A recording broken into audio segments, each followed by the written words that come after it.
Welcome. In this video, I'll show you how to disable the Use Precise Location setting on Snapchat, step by step. If you're concerned about your privacy, this is a really useful setting to adjust.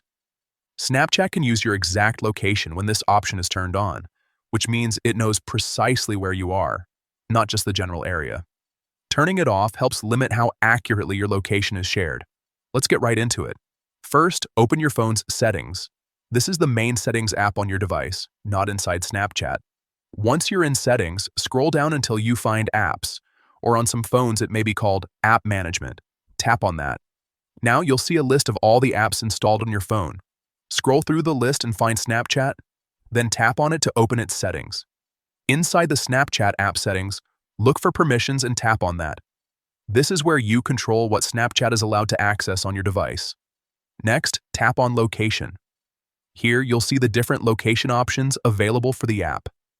Look for the option called Use Precise Location. If it's turned on, your phone is allowing Snapchat to access your exact location. To disable it, simply toggle off Use Precise Location.